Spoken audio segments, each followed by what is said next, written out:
એ મંચ ઉપર પધારશે। અમારા સિનિયર સિટીઝન ગ્રુપના બ્રહ્મ સમાજના મિત્રો ઉપસ્થિત છે, તે પણ મંચ ઉપર પધારશે। પ્રફુલ્લભાઈના પરિવારનું તે સન્માન કરશે। પ્રફુલ્લભાઈ જીમુલિયાના આખા પરિવારનું સન્માન કરશે। પરમ પૂજ્ય વક્તા ડૉક્ટર મહાદેવ પ્રસાદજીનું અને શ્રી ધાર્મિક ફાર્મ જયદેવભાઈ જોશીનું સન્માન કરશે। શ્રી હશુભાઈ જોશી, પંડ્યા સાહેબ, મહેશભાઈ જોશી, શૈલેષભાઈ પંડ્યાને દિલીપભાઈ દ્વારા આ સન્માન પૂર્ણ કરવામાં આવશે એવી વિનંતી। આરતીબેન જોશી અને મનીષાબેન જોશી પણ આવશે। તો નિવેદન જેના પણ નામ ઉચ્ચારણ થયા છે એ ઝડપથી મંચ ઉપર પધારશે અને પ્રયત્નો હોય છે, એટલે જ આવો સિનિયર સિટીઝન ગ્રુપ દ્વારા ઝડપથી સન્માન પૂર્ણ થઈ રહ્યું છે। જયેશભાઈ અને પાંડેજી ઝડપથી કાર્ય પૂર્ણ કરાવશે। જોઉં તો ખરા, ખૂબ ધન્યવાદ। અમારે ત્યાં સન્માન થતું હોય ને ત્યારે અમે તાલી પાડીએ। મને જૂનાગઢની ને જીમુલિયા પરિવારની ખબર નથી। જે અત્યારે કેમેરા દ્વારા આપણે જે સુંદર મજાનું લાઈવ ટેલિકાસ્ટ કરાવે છે, એવું રાજકોટનું એક જાણીતું નામ અને કે સૌરાષ્ટ્રનું જાણીતું નામ એટલે કે રાજાવીર સ્ટુડિયો એન્ડ ટીમ જે સંપૂર્ણ કાર્યક્રમનું લાઈવ ટેલિકાસ્ટ કરવા માટે આપને બધાને આ કાર્યક્રમમાં સહભાગી બની રહ્યા છે, તેવા રાજાવીર ટીમના દરેક સભ્યોને ખૂબ ખૂબ આભાર। તેમજ સુંદર મજાની રીતે સાઉન્ડ સિસ્ટમ તરીકે SS સાઉન્ડ એટલે કે SS સાઉન્ડ મેંદરડા જે આપને સુંદર રીતે જે મહાદેવ પ્રસાદજી દ્વારા જે વચનો બોલાવવા। એક અકેલા થક જાએગા સાથે હાથ બઢના।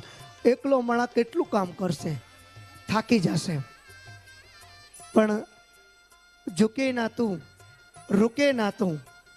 આપણે બધા આવી જ રીતના શાસ્ત્રીજીને નિવેદન કરીએ કે કાલે બપોરે 12:30 વાગે જેમ જીમુલિયા પરિવાર પીછેહટ કરી નથી એ પ્રમાણે બ્રહ્મ યુવા સંગઠન દ્વારા જો વિવાહ સમૂહ થતા સરપ્રાઈઝ એ છે આપણા બધા માટે કે કથાનું સ્થળ અને કથાનો સમય એ શાસ્ત્રીજી નક્કી કરશે। એક વસ્તુ પાકી છે, કઈ ખબર છે? એ છે નવરાત્રિ। કઈ નવરાત્રિમાં થશે એ શાસ્ત્રીજી નક્કી કરશે। પણ નવરાત્રિ છે, બને તો આસો મહિનાની નવરાત્રિ રાખશું જ નહીં। અમારે પરિવાર સાથે નવરાત્રિ જોવા જાવી હોય, હવે છોકરાઓ મોટા થઈ ગયા, એ કે પપ્પા ઘરે અષાઢ મહિનાની નવરાત્રિ જોરદાર તાલીઓના નાદથી વધાવજો। અષાઢ મહિનાની નવરાત્રિ પૂજ્ય શાસ્ત્રીજીએ પ્રેરણા કરી દીધી છે, ખૂબ ધન્યવાદ। જયદેવભાઈ પણ મંચ ઉપર પધારશે, ડકાભાઈ સભ્ય તરીકે આવો।